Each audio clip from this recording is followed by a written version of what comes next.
As we begin our memorial service, I'd like to remind you to turn off your cell phones. Also, I'd like to remind you that because this is a memorial service, there should be no applause. 2 years ago, and for many years before that, I had the honor of presenting introductory remarks in opening our program. I would always begin my remarks with the words, "We come here to cry, we come here to remember." In 2015, long before worldwide elections resulted in stunning, surprising, fear-inducing upsets and victories, I spoke about how when reading the newspaper or watching the news, I would cry.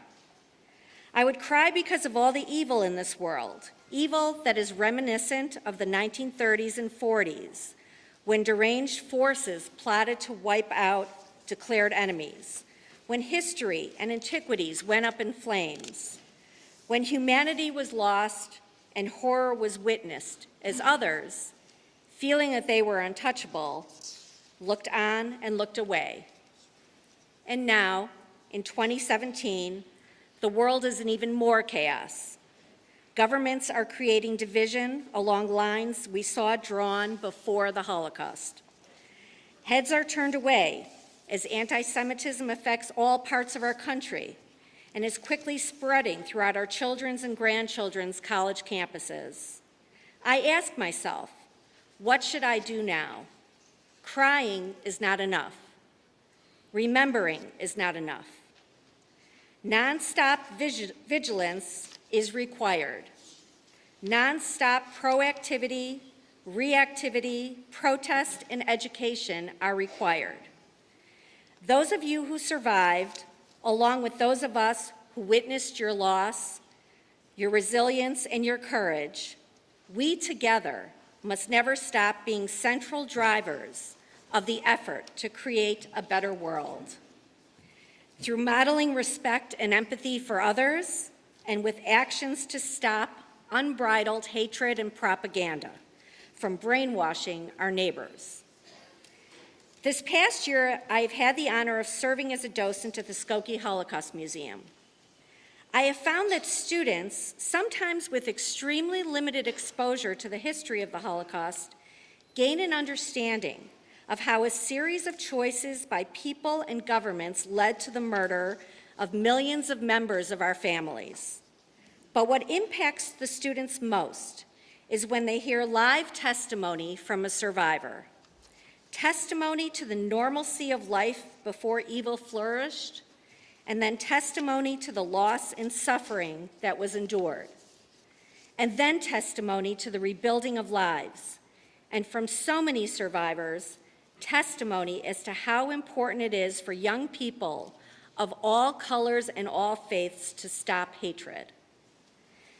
The magnitude of and the unique place that the Holocaust still holds in the history of civilization and in our personal stories will never be forgotten.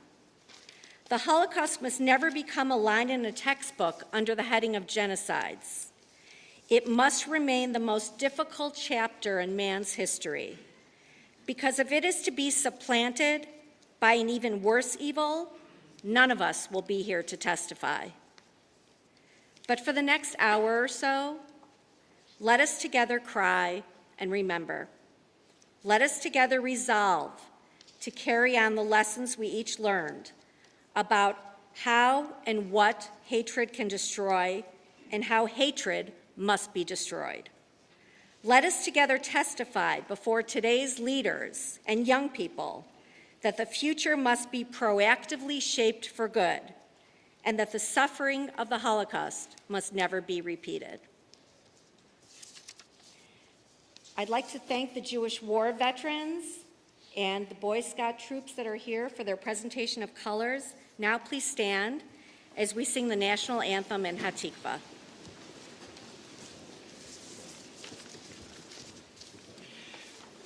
For you, please look at the program. The second page from the front has the Star Spangled Banner and the Hatikva.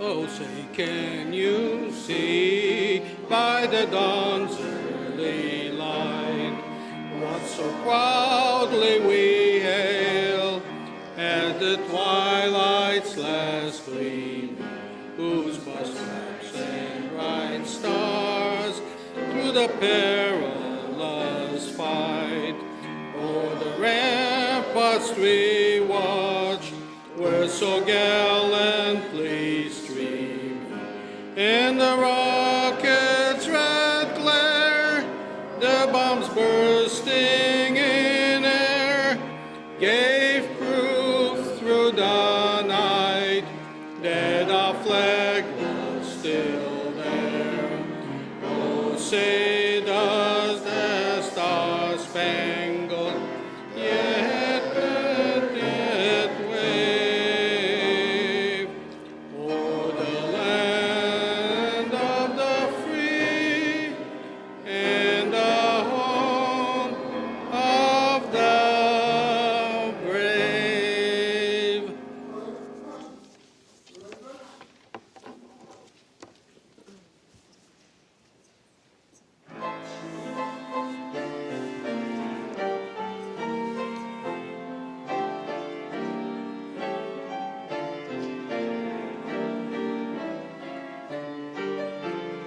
Kol balev pnima, nefesh Yehudi homiya, v'aseh mizrach kadima, ayin letzion Sophia.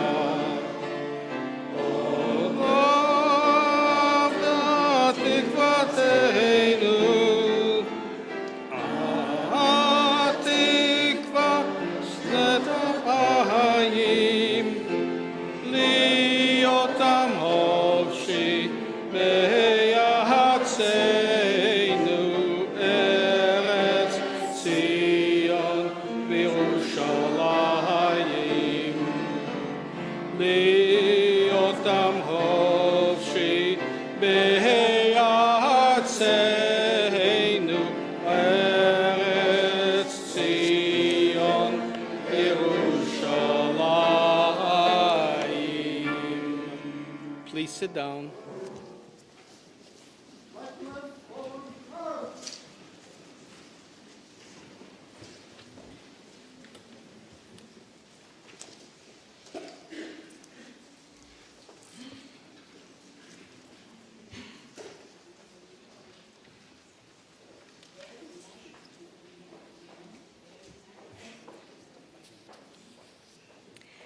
We will now hear greetings from the Mayor of Skokie, the Honorable George Van Dusen.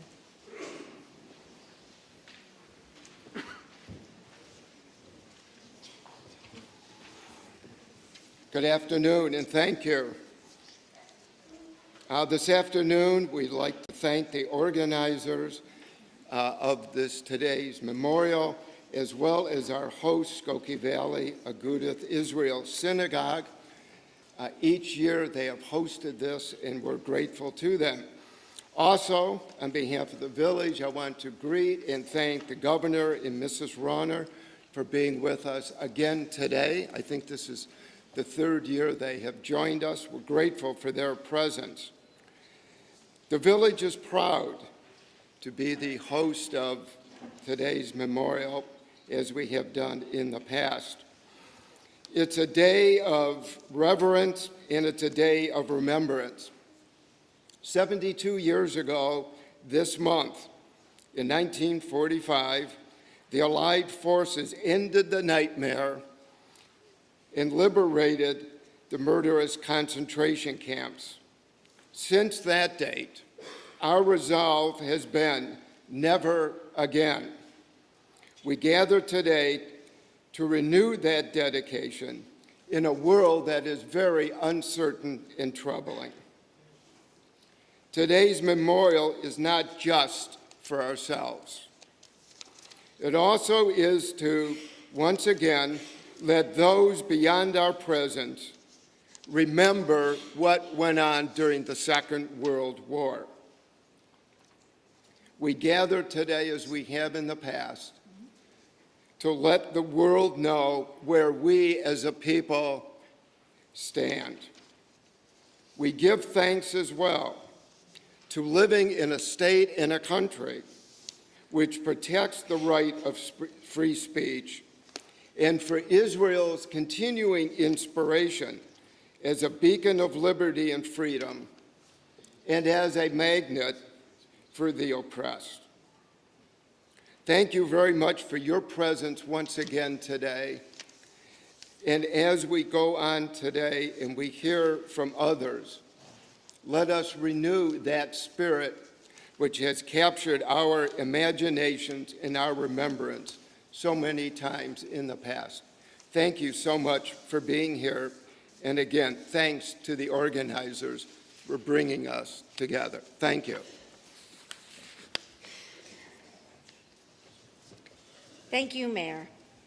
We'll now hear from David Rubin, CEO of Skokie Valley Agudath Israel Synagogue.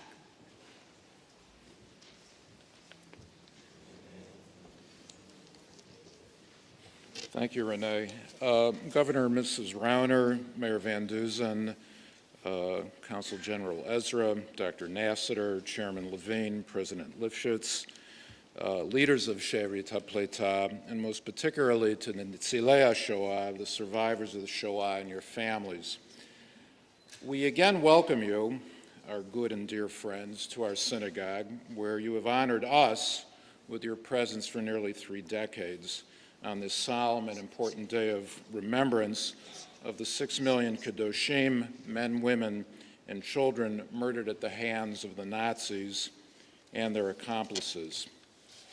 Friends, in the year since we last gathered here, as Renee mentioned in her remarks, it feels as though much has changed in the world. Much has happened that should cause us great concern.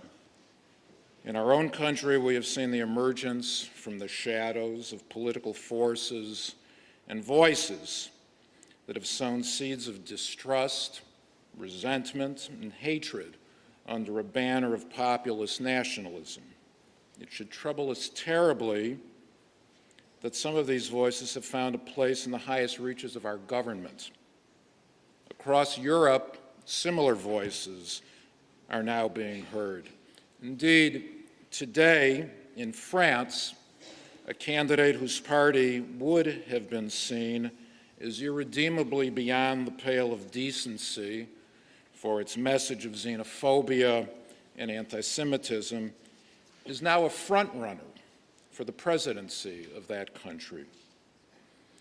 It is important on this day of all days, when we come together to remember our martyrs and stand as witnesses to the crimes committed against our people, that we also come together with a heightened sense of vigilance to the events around us. Friends, our Torah teaches us that we are to love the stranger among us because we were strangers in the land of Egypt. History teaches us that when hatred is preached against our neighbors because of their religion or where they came from, it is being preached against us all. We must all stand against this hatred, just as all people of goodwill and honesty must stand with us and with our brothers and sisters in Israel when they are attacked, maligned, and demonized in the halls of the United Nations or on the campuses of our universities. Silence and complacency are not options. Friends, we embrace all of you here today. We mourn those who were stolen from us. Their memories will always be sanctified by us and by our actions. We must, and we will, always work to be worthy of the legacy of endurance, of resilience, rebirth, and hope that you who survived the war and your families have handed down to us. May God continue to bless you and sustain you in good health and in life.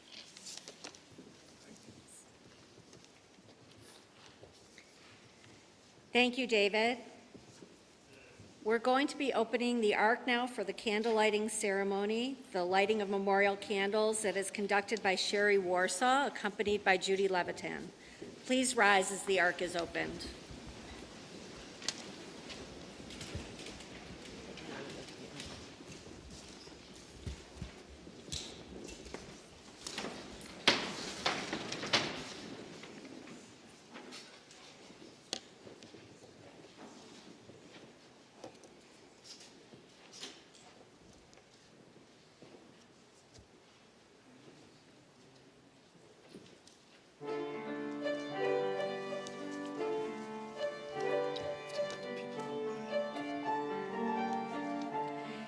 In lighting these candles, we observe our sacred obligation to remember our 6 million Jews who perished in a planned system of human destruction. We wish to reclaim the legacy of those victims, those whose names we knew and those whose names are forever lost in the Shoah. Eva Weiss, a survivor of Auschwitz and Bergen-Belsen, and her daughter Marcy Siegel will light our first candle. We light in memory of the 6 million Jews and the 6 million non-Jews who died from starvation and torture and were murdered in the ghettos, forests, labor camps, death marches, extermination camps, POW camps, and the transit camps all over Europe under German occupation. We remember.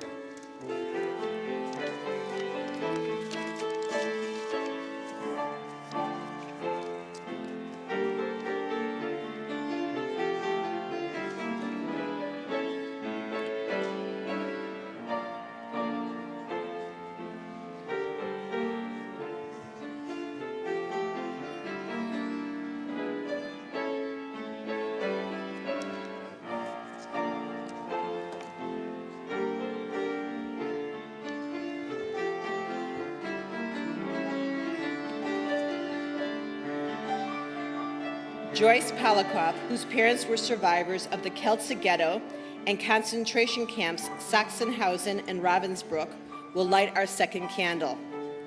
We light in memory of all of the victims of the Shoah who perished in the ghettos of Warsaw, Krakow, Kielce, Lvov, Lodz, Vilna, Belzec, Białystok, Częstochow, Lublin, Radom, and all of the other towns and villages of Poland. We remember.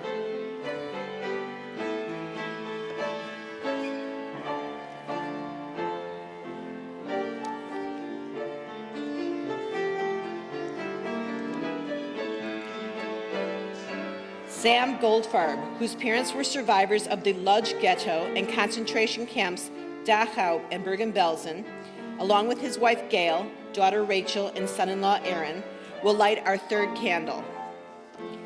We light in memory of all of the victims of the Shoah who perished in the extermination camps of Auschwitz, Birkenau, Majdanek, Treblinka, Chelmno, Belzec, and Sobibor, and the victims of the concentration camps Gross-Rosen, Dachau, Buchenwald, Mauthausen, and Stutthof. We remember.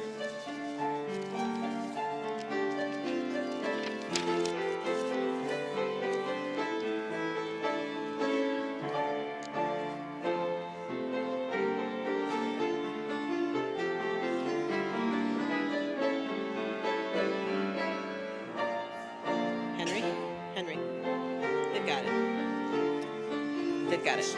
Okay. Maria Greshevich, a survivor of the Pechora camp, and her son Alex will light our fourth candle. We light in memory of the Hungarian, Lithuanian, Romanian, German, Dutch, Belgian, Austrian, French, Latvian, Yugoslavian, Greek, Slovakian, Bohemian, and Czech and Soviet Jewry who perished in the Shoah, as well as those killed in massacres in Kiev, Babi Yar, Vilnius, and other small towns and villages, and the victims of the Kielce pogrom after the war ended. We remember.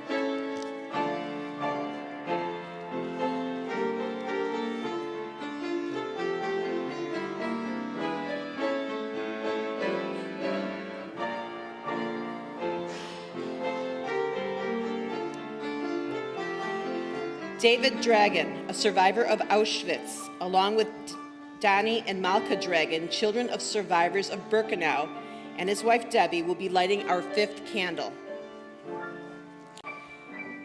We light in memory of all of those brave soldiers, the partisans, the freedom fighters, and the militia who served with the Allied forces, as well as those brave soldiers who liberated the camps, and for the righteous among the nations who risked and even gave their lives to help their fellow human beings. We remember.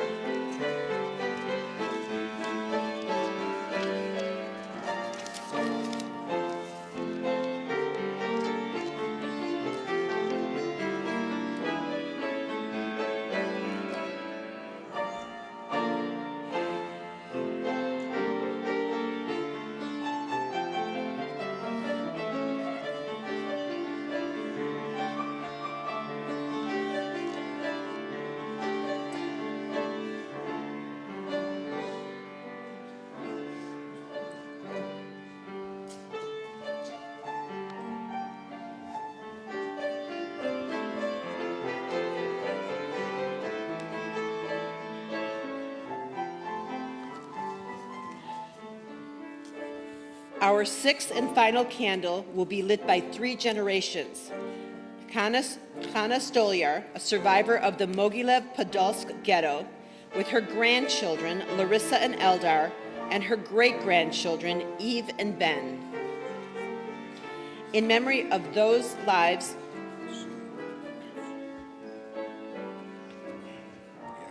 we light these candles in memory of those lives whose dreams and hopes were put out before they even lived. For the 1.5 million Jewish children murdered, we remember.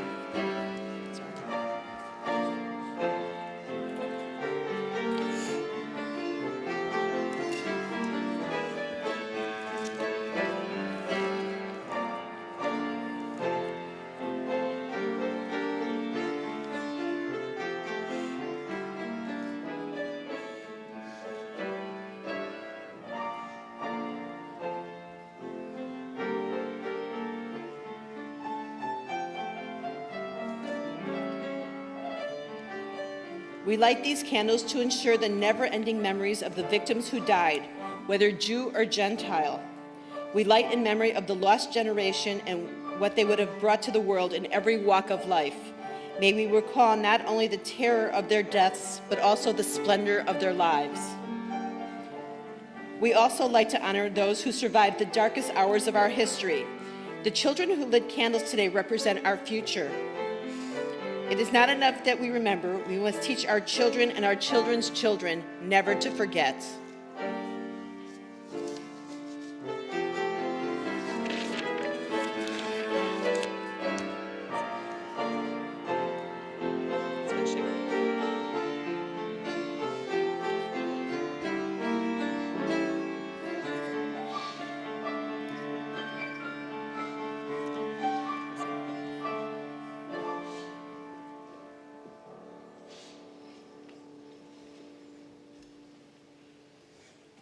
You may be seated.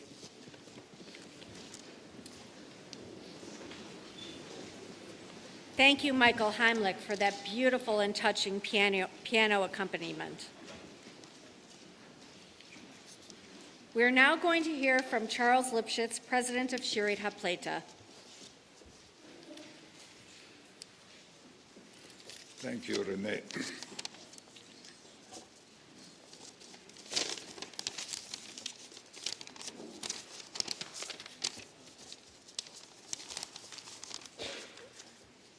We also mourning the passing of a dear friend, a young man, Mr. Moshe Hapshe.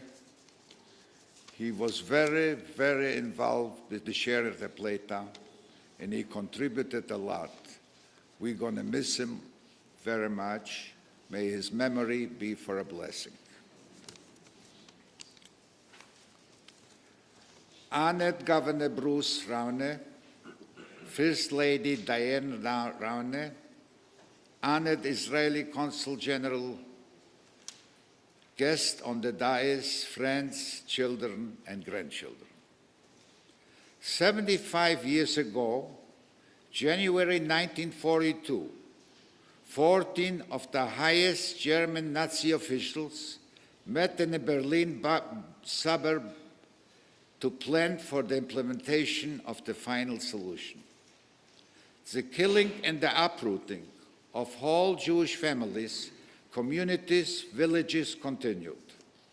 Their logic was that Germany will win the war all over Europe, including England and Ireland, and they have to have a plan to eliminate all the Jews, which they estimated at the time to be 11 million. That was the Wannsee Conference. We could not envision then that a modern society in the 20th century could act that cruel and barbaric to the Jewish people. But unfortunately, it did happen. 75 years later, we have to ask, what kind of a world are we surrounded by? Yes, 75 years since those atrocities, and we still face a world in turmoil. Anti-Semitism and bashing of Israel in Europe and all over the world is at record heights. Friends, let's face it, Israel bashing and this kind of criticism that we see is the new anti-Semitism. While the Nazis succeeded in killing 6 million Jews, the facts that are most of those 14 officials that implemented that final solution were hanged and destroyed. And the few Holocaust survivors that miraculously survived went on to establish beautiful families and became active in their community. For those of us that survived, witnessing the establishment of the State of Israel gave us courage to continue and to live.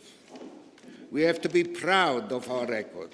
When we came here to Chicago in the 50s, there was only one Jewish day school, one part-time yeshiva. Today, we have 18 Jewish day school and high school, and many yeshivas, there are colleges, and other Jewish institutions.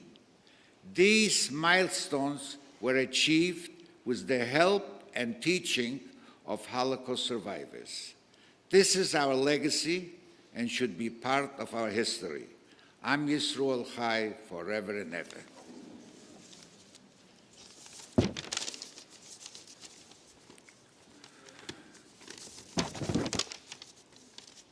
Now, my dear friends, Sheerit Haplaitah also reached a milestone. We got a promise for the Jewish United Fund, and we worked on it. They committed themselves to us and the survivors in the community that they will make sure for future generations the programs for Sheerit Haplaitah will continue forever, so, especially the Yom HaShoah program. I'd like to acknowledge a gentleman who was working with me to put together this program and finish it to a successful conclusion. My friends, please stand up. David Rosen, Executive Vice President of the JUF. Thank you, Dave. We consider this a big accomplishment. And on that note, we also am happy to have with us Dr. Stephen Nasseter. I want to tell you, I really appreciated that he made it with us.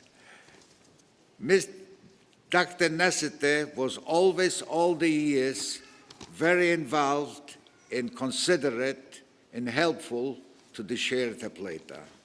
It is my real pleasure to introduce to you a dear friend, Dr. Stephen Nasseter. Thank you. Thank you. You're the best.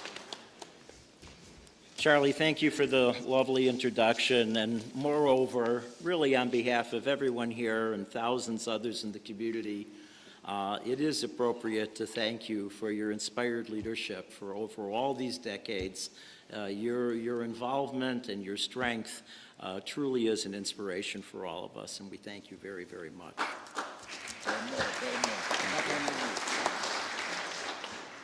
As regards for my presence here today, as my Bubby of blessed memory would say, in any case, I am delighted to be here, and I have been here many times before, this is a solemn and important day. And I also want to acknowledge, as others have done, the governor of the state of Illinois, Bruce Rauner, and his wife, Deanna, not just for being with us here today, but for their strength and understanding and their support for a strong and safe Jewish community. And we thank you very much for that. This is truly a sacred commemoration that your Jewish United Fund is honored to support each year.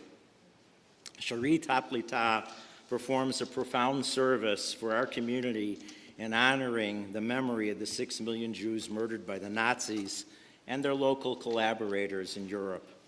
It is always humbling to be part of it, both as individuals and as a community. We remember the men, women, and children, the grandparents and parents, the husband, wives, brothers, and sisters whose lives were so cruelly taken. We do not forget them. We remember them every day.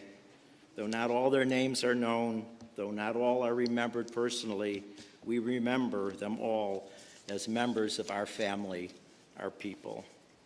We remember how an entire civilization was destroyed and then led in many ways, as Charlie indicated, by the survivor community.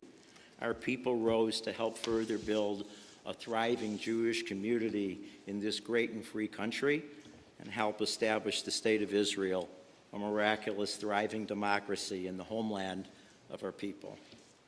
As the survivors among us age, Federation has prioritized the funding and delivery of critical services to address their special needs.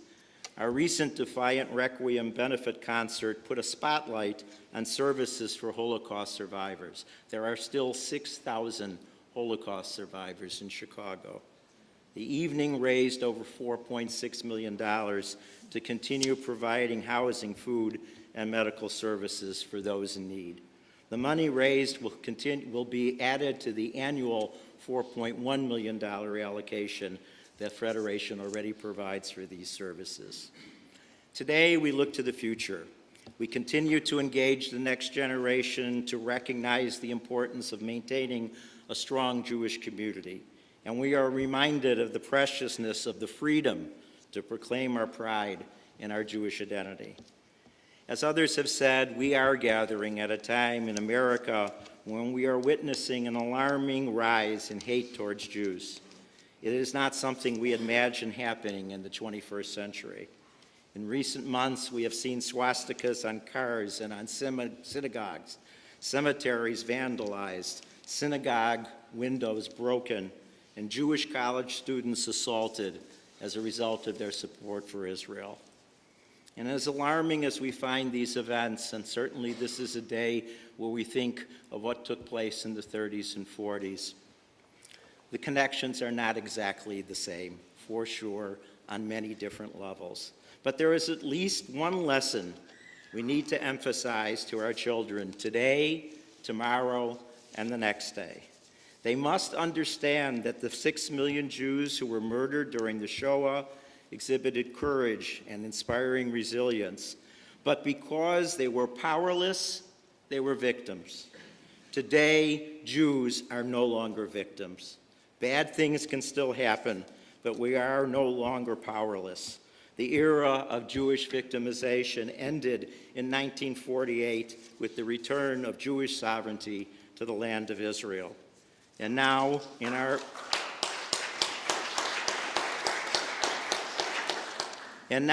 our great country here in America, as American citizens, we will battle those who would harm us, and I promise you, they will lose and we will win.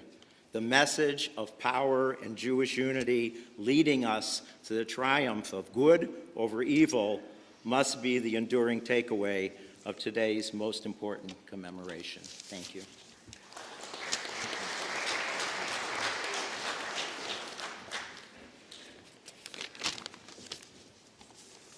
Thank you, Dr. Stephen Nesseter. We're very delighted to have with us actually the third year the governor and Mrs. Diane Rauner. You know, we really appreciate it, not that only, I want to follow up what Nesseter just said, not only that they are with us and they're here, I just notice the feeling those two have for our people and how you can see, and I tell you one thing, you can't imagine how you make us feel good to be here with us. We really appreciate it. And now it is my honor to introduce to you the governor of the state of Illinois, Governor Bruce Rauner.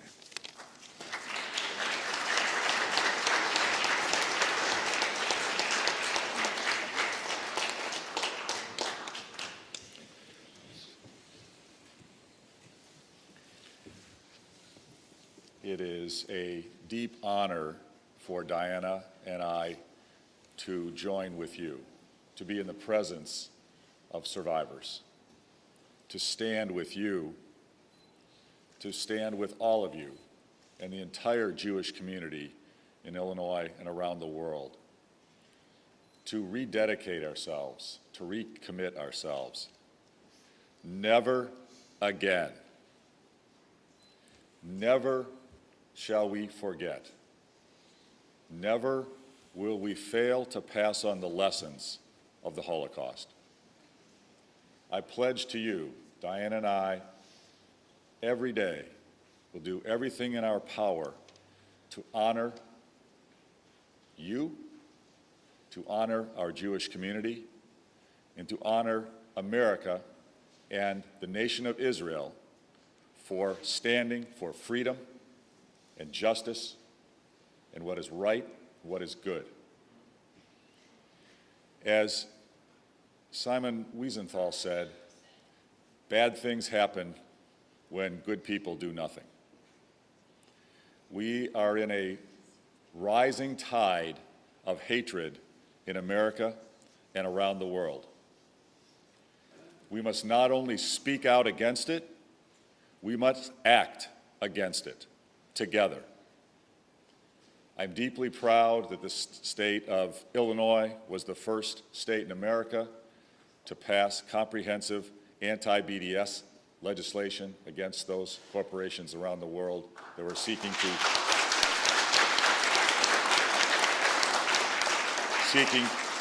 delegitimize the nation of Israel. And now, today, I am proud to stand with you. We are going further here in the state of Illinois. We are expanding our fight against the BDS movement by making sure that no corporations around the world who participate against Israel can do any business, any contracts at all in the state of Illinois. And we are expanding our education, teaching in the curriculum of our public schools throughout the state of Illinois about the Holocaust and about the atrocities of genocide. We are expanding and intensifying the police training for our state police and our local police officers, how to identify, investigate, and prosecute hate crimes, so we don't merely treat them as random acts of vandalism. We must act when any action that hurts others is motivated by hate. We must treat it accordingly and prosecute it aggressively. We will make Illinois the proudest state for the Jewish community in America, and will make the state of Illinois the most wonderful partner for the people of Israel.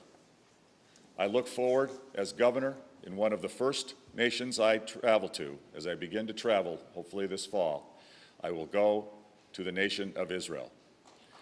Diana and I have had the privilege of taking our children to Israel. Our children fell in love with it. Many of them have gone back to live and stay and study. And I will do everything I can as governor to enhance the partnership, the friendship, and cooperation between the people of Illinois and the people of Israel. Diana and I stand with you. We want to make Illinois a wonderful place for our Jewish community, but for all communities, a place of freedom and that's welcoming for people of all faiths, all backgrounds, all nationalities, an inclusive, welcoming place here in Illinois. God bless you.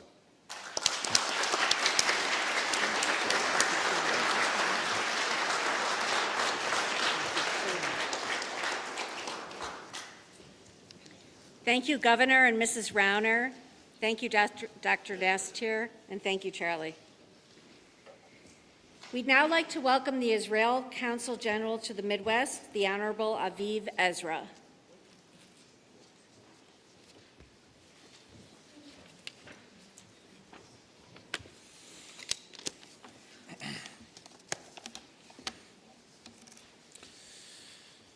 Governor Rauner, Mrs. Rauner, First Lady of Illinois, elected officials, guests, Dr. Nassiter, friends, and most importantly, Holocaust survivor, I'm honored to be here to speak on behalf of the State of Israel at this event. Several weeks ago, as we sat down at our Seder tables, we read how in each generation there are those who seek to destroy the Jews as people. This was certainly true in ancient times, from Amalek to Assyrians, the Babylonians, and the Romans. Later in the Middle Ages, there were the expulsions from England and France, their ruthless inquisitions, and the horrible pogroms. But the most recent attempt to exterminate us, and the most systematic and nearly successful, occurred not thousands or even hundreds of years ago, but rather in the generation of our parents and our grandparents. The murder of one out of every 3 Jews in the world was unprecedented even by our people's tragic standards, a catastrophe that would have extinguished the ability or even the will of most any other people to survive. Yet at the Seder too, we learned that we did survive.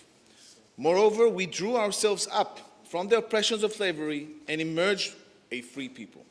We learned to redefine ourselves as Jews, not as victims, but as masters of our own destiny. We learned to defend ourselves from enemies mightier than we. Yet after the Holocaust, this was by no means certain. First, there were the theological challenges. How could a God portrayed as loving his people remain passive while millions of his people were tortured, shot, and gassed? In the Passover story, God hardened Pharaoh's heart, but in World War II, God hardened the heart of the world. There was the physical question. Reduced to a mere 13 million people, scattered all over the world, demoralized, how could we Jews remain a united, vital people? To paraphrase Ezekiel, could our dried out bones rise again? After Auschwitz and Birkenau, could we Jews ever again be a whole? Then, a mere 3 years after the Nazi surrender, in of the most epic and inspiring events in human history, the same devastated people proclaimed their independence in the land of their forefathers, the land of Israel. But still the question persisted. At Passover, we are encouraged to ask questions. And after Israel's creation, many of us asked, is the Jewish state a compensation for the near genocide of our people? And the answers vary, from the religious to the secular. But there are other, no less sharp questions we must ask ourselves at this point. Had Israel existed in 1939, had the gates to Zion been open wide rather than bolted shut, would those same 6 million have lived? If Jews had had the sovereign means to defend themselves by themselves, would they have been so methodically massacred? Would other Jewish communities in the former Soviet Union and Ethiopia and others have survived if not for the State of Israel? And though we can never replace those lost, would the number of Jewish people have been restored without Israel, the fastest growing Jewish community in the world, indeed the fastest growing population anywhere in the industrialized zone?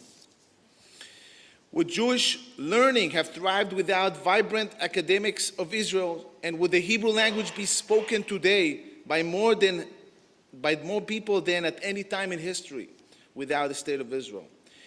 And while some argue today that the Israeli policies alienate young American Jews, can anyone seriously doubt Israel's vast impact in strengthening Jewish identity worldwide over the past 69 years? Can anyone doubt the transformative role that Israel has played in the lives of more than 250,000 Jewish youth who have spent 10 days in Israel as part of Birthright program? What would the Jewish world look like today, we have to ask, if the State of Israel had not emerged from the ashes of the Holocaust in May 1948? It is fitting then that Holocaust Remembrance Day falls between Passover, the holiday of questions, and Israel Independence Day, our celebration of answers. Of course, even the miracle of Israel cannot furnish us with all the answers. No more than the horrors of the Holocaust enable us to articulate all of our questions.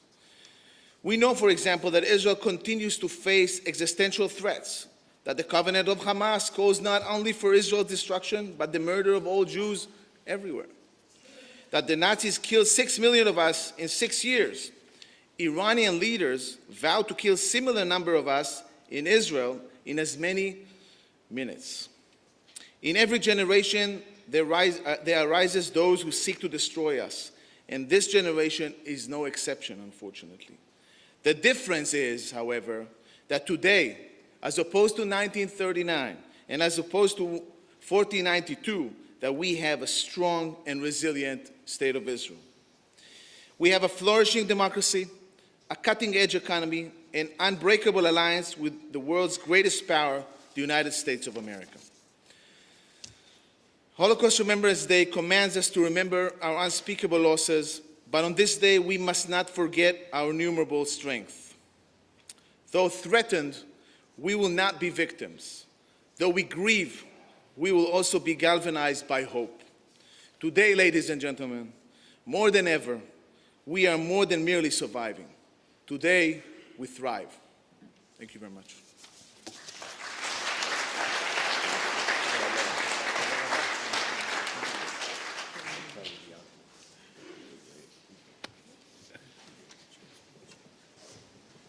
Thank you very much. I'd now like to introduce Dr. Jeffrey Gingold, a second generation or son of survivors, who is our featured speaker. Jeffrey is an internationally acclaimed and award-winning author. Based upon recordings and interviews with his grandmother and father, Jeffrey's new book, Tunnel, Smuggle, Collect, A Holocaust Boy, has received worldwide acclaim. Recently, it received the 2016 finalist Midwest Independent Publishing Book Award, and Jeffrey also received an award from the Jewish War Veterans for his dedication to telling the stories of history. In the book, Jeffrey shares his father's epic survival as a young boy in the Warsaw Ghetto. Let's welcome Jeffrey.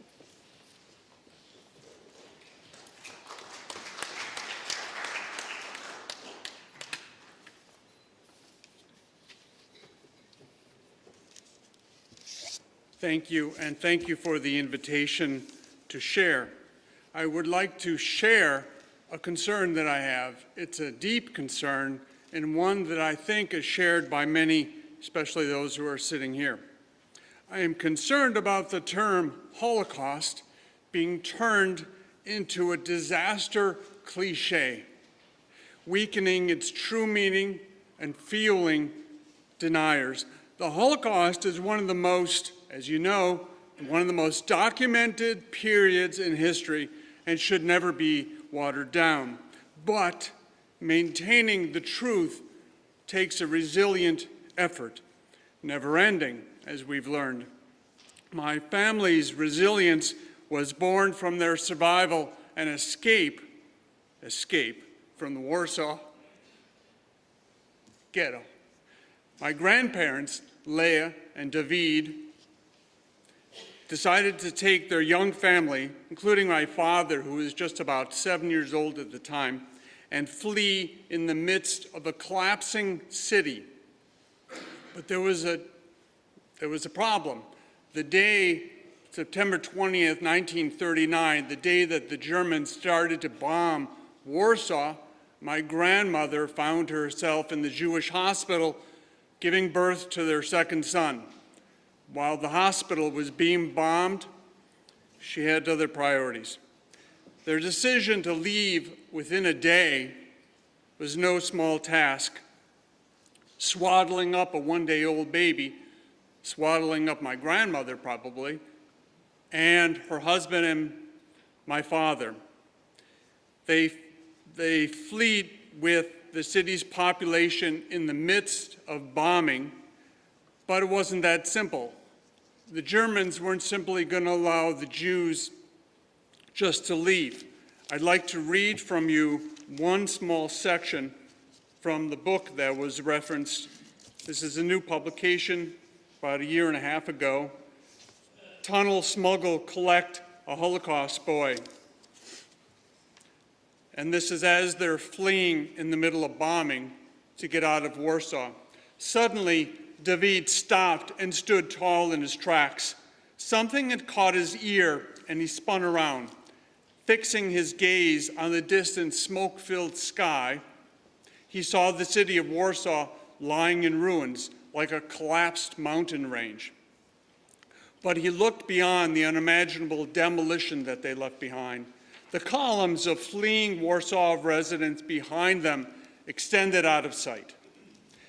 David squinted at a distant sight, and then his eyes popped open with terror. The remote, low drone of the bombers had been replaced by a high-pitched whistle that raced down towards them. "Run for cover," said David. "Into those trees."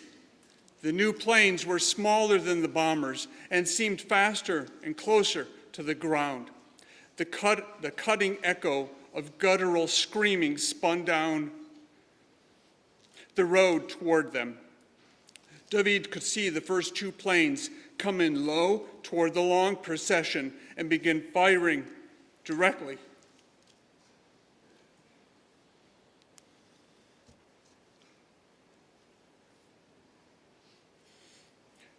into the lines of pedestrians. The shells struck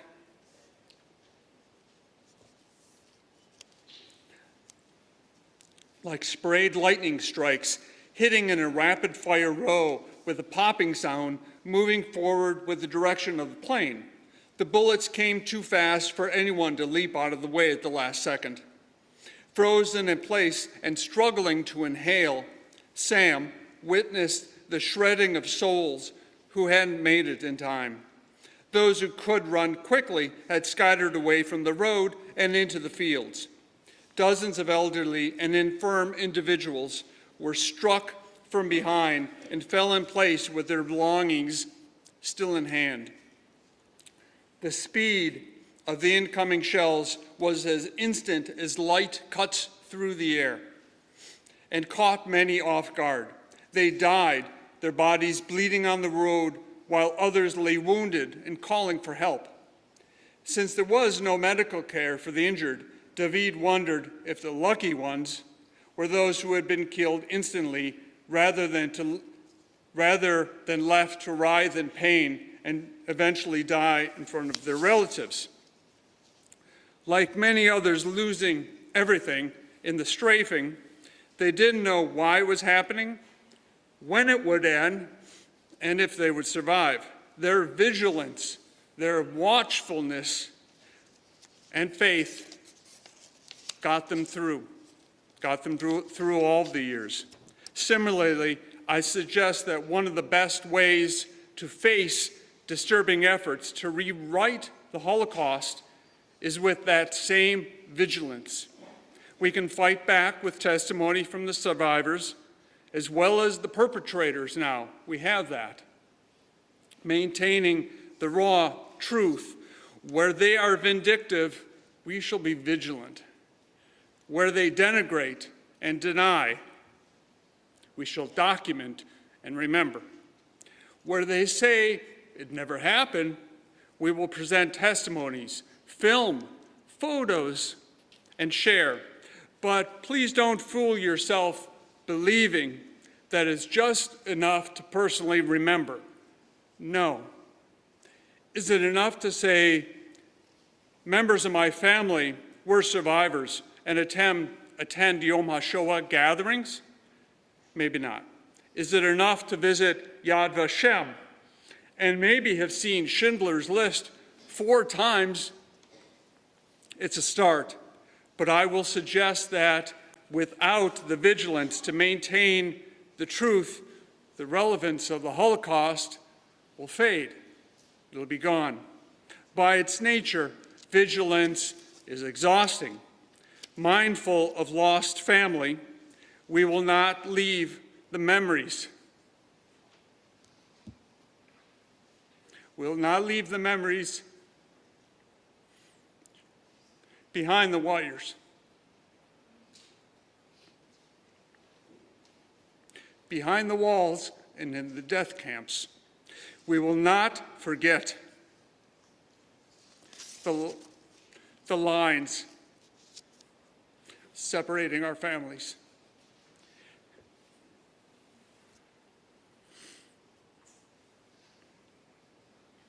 We will not let them close the doors again. We will not be forced to brick up windows and build a wall. No. We choose to remember and never let the world forget. Now, vigilance doesn't change what happened, obviously, but vigilance is not only for the weak or the strong, but it's for the resilient and determined, like us. Vigilance is a path of survival, helping us to live free, to thrive, and to worship. Each of us has the responsibility to indefinitely relight the flame of memory. Now, for second and third generations and beyond, we must now step forward as if we were liberated from the camps and the ghettos. We have to do that. Our inaction means that others get to rewrite the history, leaving the world to believe that they had a license for murder. No. I ask myself, they're gone, but what would my relatives say right now about what we should do to remember the Holocaust if they had the chance to speak to us? Thinking about my family enduring the Warsaw Ghetto,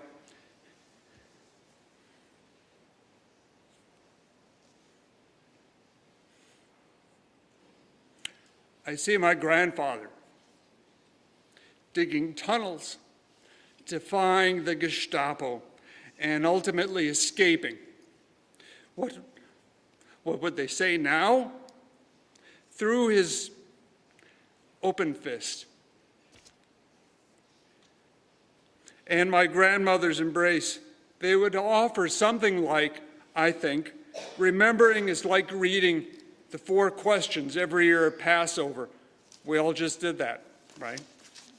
Lessons must be repeated, just like the 4 questions. Every single year, the same 4 questions we ask, we must remember every year. I implore you, embrace your family, not to merely remember, but share the brutal truth that you know. Not just hold candles, but strike down lies with the spotlight of facts. Not silently be grateful for survival, but relish family and the future. Some say talking about the Holocaust to a group of people who get it is preaching to the choir. The choir's coming in a few minutes, I understand. But I understand that even the best choirs need rehearsal and need practice. So do we every year. For our collective survival, we must reject complacency. Every generation must renew the memory. Now, call it a synagogue, a temple, or a shul, look up there. You see that eternal light above the ark. That's vigilance too. May we continue to keep it lit by remembering our faith, clinging to community and our humanity. Thank you.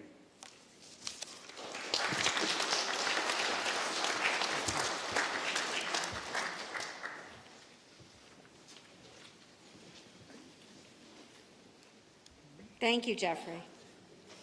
I'd now like to call up Minna Berger and Kimberly Wolfson to read the legacy in English.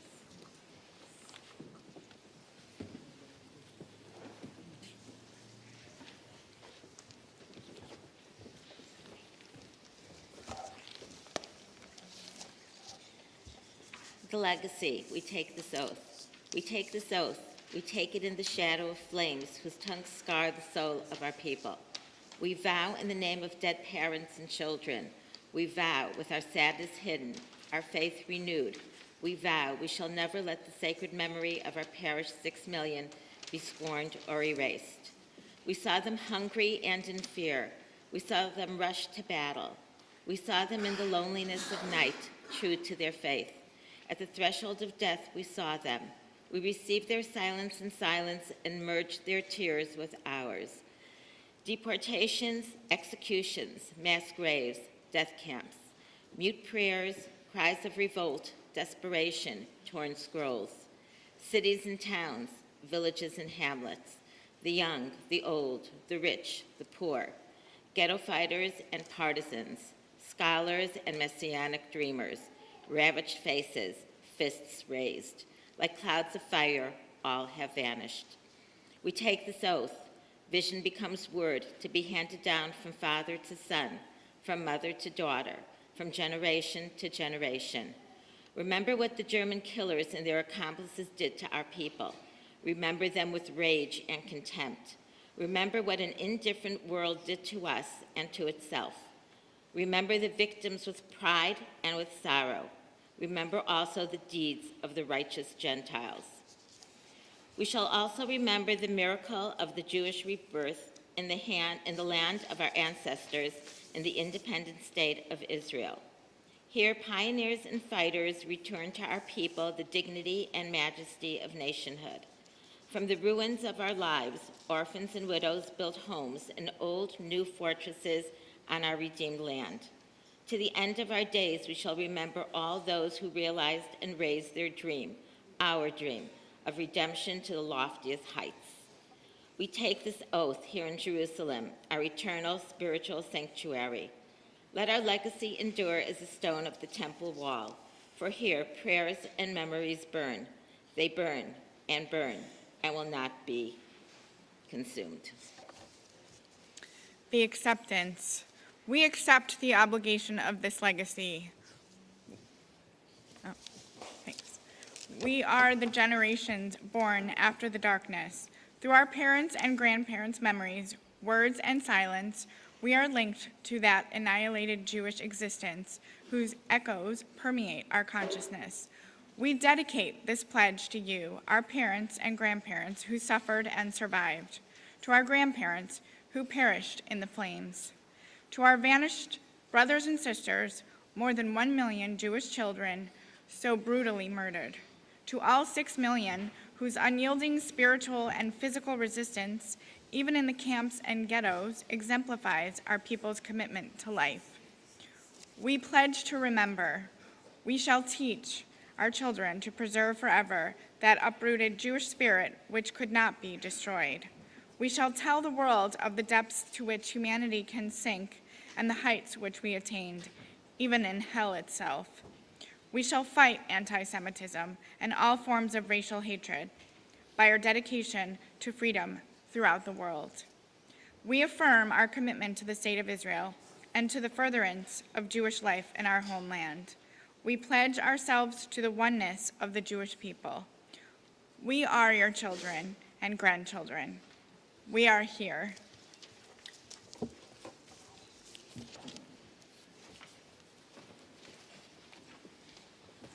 Thank you. And now we'll hear from the choir of Beth Hillel Congregation B'nai Emunah under the direction of Cantor Pavel Reitman. We're going to begin with There Are Stars, which is a song that talks about the souls of those who are no longer with us, written by Chazan.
When we commemorate Yom HaShoah, we light candles. A flame of the candle is like the soul of the person. It says in the Psalms, "Od zaru ala tzadik v'shileh simcha." The candle is a symbol of the person's righteousness, of the person's life. This next song is about that. Od zaru ala tzadik.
famous performer Matitiyahu once wrote a song called One Day. This is a song written on behalf of a generation that was born after the Shoah, but nevertheless a generation that knows about the Shoah. These kids here, they may not be direct descendants of those who perished in the Shoah, but they are nevertheless descendants. And this song is about the future. It's about the world where there's no war and where no one dies.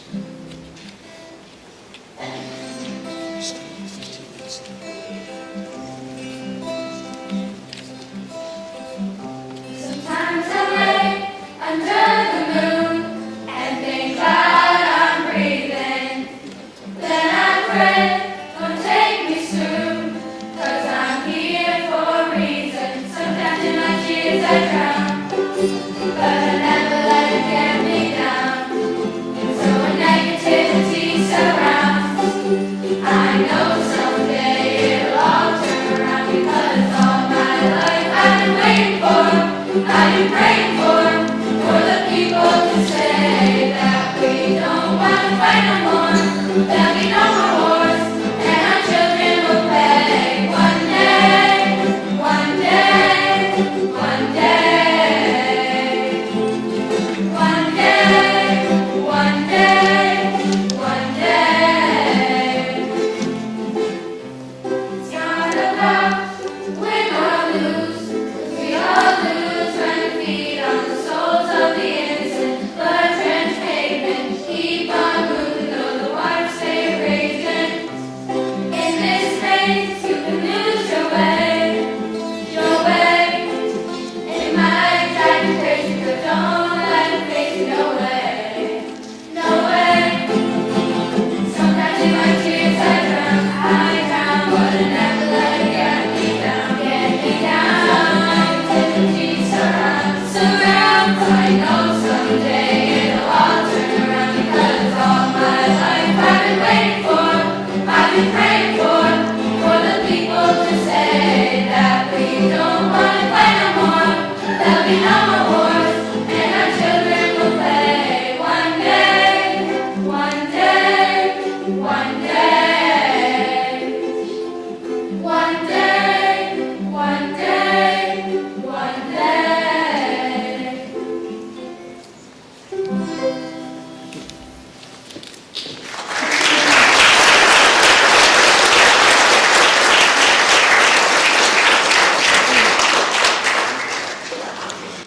Thank you very much to the members of the choir and Cantor Reitman. We're very happy that you spent part of your Sunday with us. It was a very meaningful presentation for us. Now I'd like to introduce Henry Jellin, co-chairman of the Memorial Committee. Hello, everybody. My job is to thank everybody here, but I want to start with just two words. Anachnu po. You as survivors are here. We as second generations are here. Thank God for all of you who raised us in America, who had given us the opportunity to thrive. Mizenen du.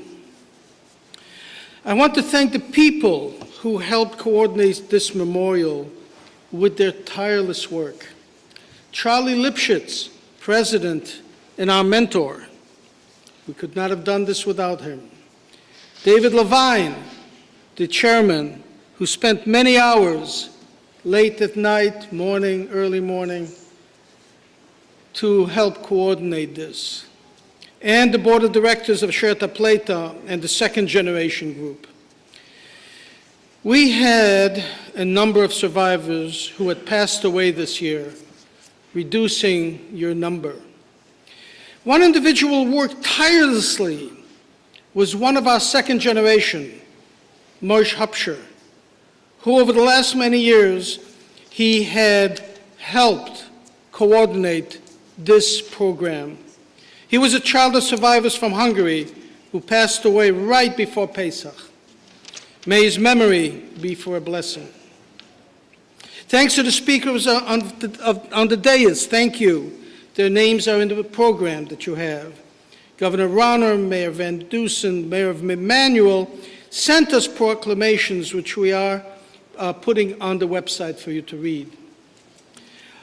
All of the people on the dais who have connections to the Holocaust and community are right here. Before we complete the program, I would like to tell you about the Sheerit Haplaitah and the second generation that we're not just here today. Sheerit Haplaitah is an umbrella organization for the survivors groups named in the programs that you have in front of you.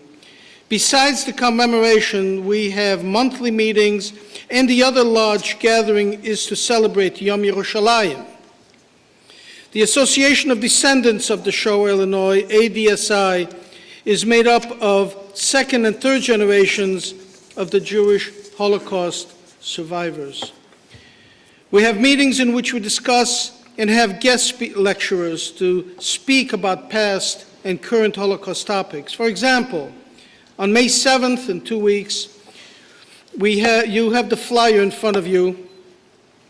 We have a professor at the University of Illinois, Chicago, who will speak about the Polish Jewish history, past and present, something that we don't know, but Poland is the one country of the Eastern Europe who has acknowledged that we as Jews were there for 1,000 years, and we helped Poland develop, and in 6 years we disappeared. They are recognizing that. But last but not least, all of you will remember, Zachor, by paying tribute to our families, the 6 million Jewish martyrs and to the freedom fighters in the ghettos and forests who fought valiantly against Nazi tyranny. Please thank Skokie Valley Agudat Jacob, our host, and please thank the co-sponsors, the Jewish United Fund, Jewish Federation of Metropolitan Chicago, and of course, Governor Rauner, Israeli Consulate. And please stand for the memorial prayers and the partisans. And May 4th, the 50th annual, May 4th? Yom Yerushalayim. Now we will open the Ark. This is May 4th? May, yeah. It's next week. I mean June 4th. June 4th, I'm sorry. Yeah, it's June 4th. Okay, we will now have memorial prayer and the partisan hymn.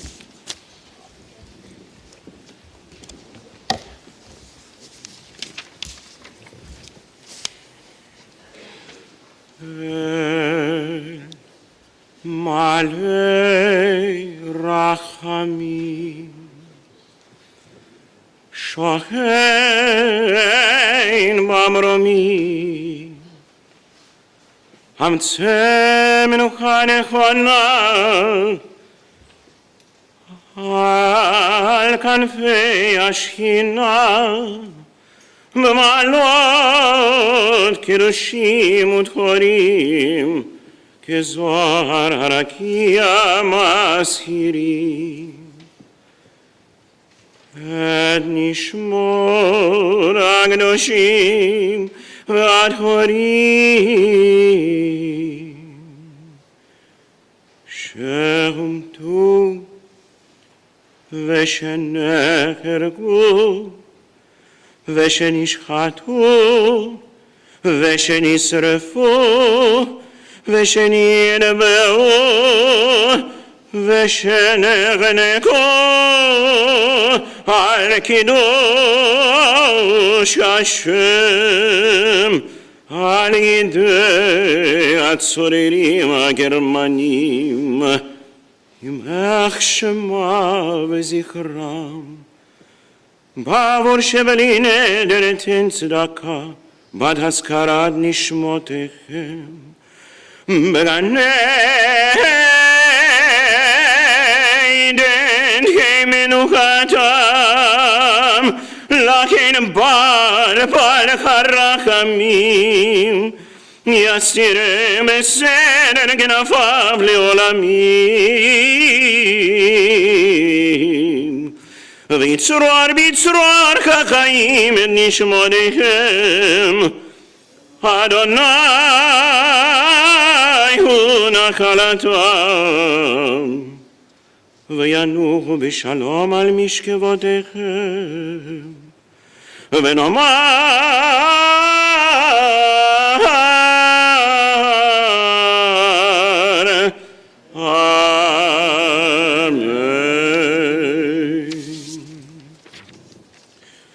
Sag nicht kein Moll, als du gehst dem letzten Weg, wenn Himmeln bleien, verstellen bläutig. Kommen wenn noch unser Reis gebänkte schon, es wird abheut und unser Trott mir seinen da. Kommen wenn noch unser Reis gegämte schon, es wird abheut und unser Trott mir seinen da. Das nicht geschrieben ist mit Blut und nicht mit Blei. Es ist nicht kein Lieder von einer Fegel ab der frei. Das war der Volk zwischen Fallen die gewähnt. Das Lied gesungen mit Naganes in die Hände. Das war der Volk zwischen Fallen die gewähnt. Das Lied gesungen mit Naganes in die Hände.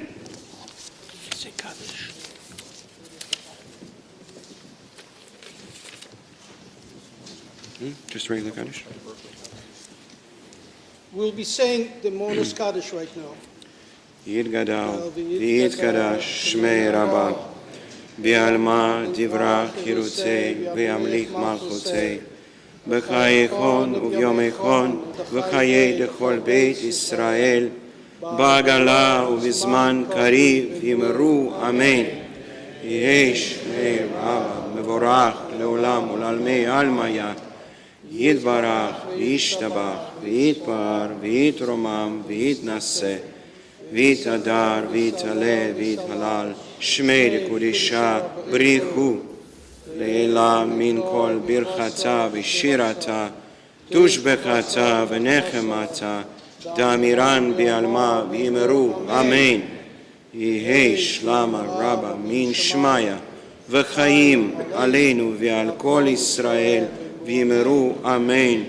עושה שלום במרומיו, הוא יעשה שלום עלינו ועל כל ישראל ויאמרו אמן. Thank you. That concludes our program.